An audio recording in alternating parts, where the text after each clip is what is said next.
Hey, what's up, everyone? Back for this Sunday slate. We absolutely crushed it on Saturday. Put up a 358.5 on Draftkings and a 358.7 on Fanduel. I updated the core as I always do on Twitter an hour before lock as I do more research throughout the day. And those that updated was Murray, Beasley, Levert, Wood, Cat, Terrence Davis all went off. Fanduel, same deal. All those guys went off as well. So make sure you follow at Twitter at the DFS process. So even if you don't, or if you're not a member on the website, you can still use the core. Because if you use that core, I know you made a lot of money. And if you were a member, these were the lineups I posted on the website. Using the core had Jokic and Hernan Gomez, and then FanDuel mixed in those other players. So one of the better nights of the season. Crushed it. So looking to keep it rolling today. You can drop a like down below on the video before I get into it. Try to get 200 likes on the video. If you want to join us, you can visit the website, join the team, dfsprocess.net. And let's get started here at point guard. We have a nice slate for Sunday, a 6-game slate. Starting off here at point guard, I am liking a few options here. I think at the top, Trae Young looks good if he's in at 10-4. Lillard's been on a tear. He's also looks fine at 10-2. In this range, Lou Williams looks okay with Kawhi probably going to rest on a back-to-back. Hasn't played one all year. Don't think he's going to play at Cleveland. So Kawhi, you can pencil him in as out. But I love the Grizzlies today. They are so cheap on DraftKings for no reason, facing the Wizards. Coming off of a loss against the Sixers. They've been rolling, though, so I expect them to bounce back here. Should be a close game. And it should be a barn burner, one of the best, definitely the best game to target for fantasy on the slate. I love John Morant. And then I also like Mike Conley here, 5,400. Looks good just because his minutes are up now that he's in the starting lineup. The production is up as well. It's a great matchup against Houston. This game should also be pretty close. Houston doesn't have a shot blocker now with PJ Tucker playing the 5, so a guy like Conley that does like to drive into the lane should get some easy looks at the basket, and he can shoot the 3 as well. 54 for Mike Conley. Stands out at the point guard position. We're dealing with some injuries today, as usual. Shooting guard Zach LaVine is questionable. We'll see if he can play or not. If he's out, then this Bulls team is going to be a complete mess just because of how much usage he commands. I would say that Jimmy Butler, he's out, and Hero's probably out too, so it's going to depend on if the new guys they acquired are able to play or not, because if they're not, then they're going to be very limited like they are again, but I assume they're going to play.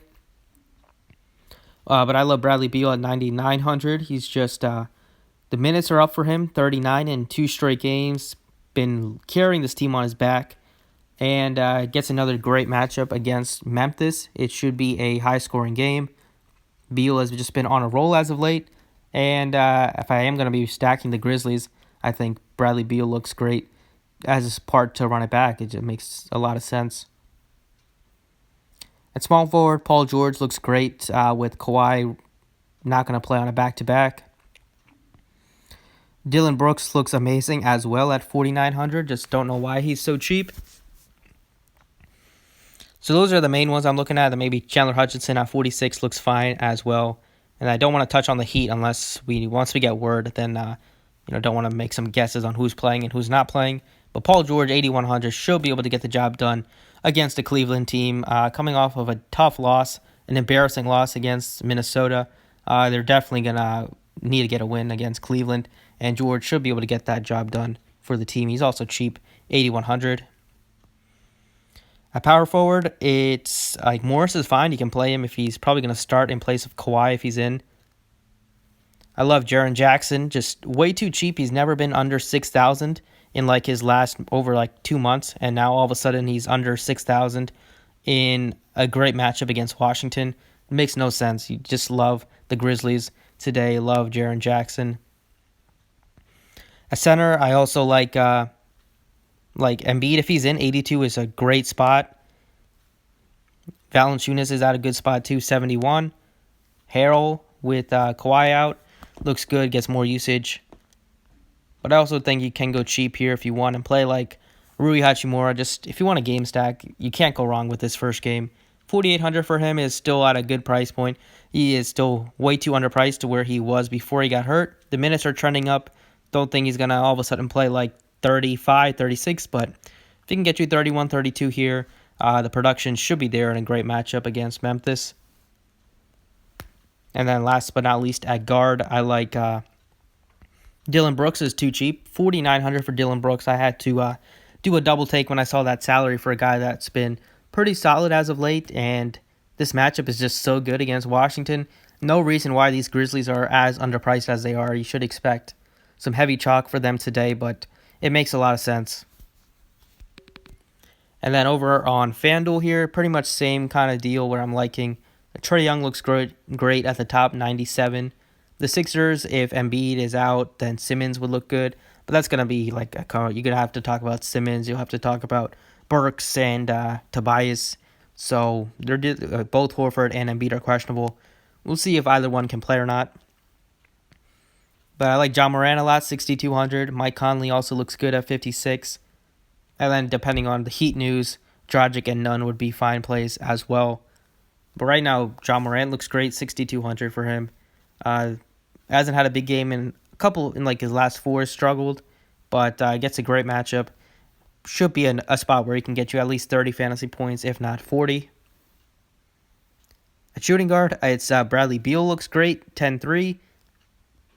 You also have Dylan Brooks at 55 and Lou Williams at 54. Both of those guys look good as well with the role that they should have. But I want to pay up for Bradley Beal as well. I definitely want to try to get, definitely want to stack this game on FanDuel too. They also are pretty cheap. Oh, at small forward, Paul George is your only pay up option at 86. If Embiid is out or Horford is out, Tobias would be a good option to get to at 66. Hutchinson looks fine. Troy Brown looks fine as well. But I like Paul George as just a guy that should get a lot of usage, should get a nice bump in permanent production without Kawhi Leonard. Over at power forward, it's a spot where I don't mind paying down here for like a Jaren Jackson at 64. I think that makes a lot of sense. Hachimura is only 48 as well. Both of those guys look good. And then at center here, I think Embiid, if he's in, is fine. You got Whiteside, 8,300. That's a great spot for him against a pretty undersized Miami team. He looks very good on FanDuel. And then you got Valanciunas at 7,000 as well, a guy that should be able to crush today. So kind of between Valanciunas and Whiteside. I think both have huge upsides. Whiteside has a lot of upside, so 8,300 for him. I think it makes some sense to get to that just because he's normally not that cheap on FanDuel, so the fact that he is that cheap has like 60-point upside. So right now I like Whiteside. By the end of the day, it could be Valanciunas or it could be Montrezl Harrell. So that's it for Sunday. That's what I'm liking. As always, if you want the updates, follow on Twitter at the DFS Process. Thanks for watching. You can drop a like if you enjoyed, and good luck today.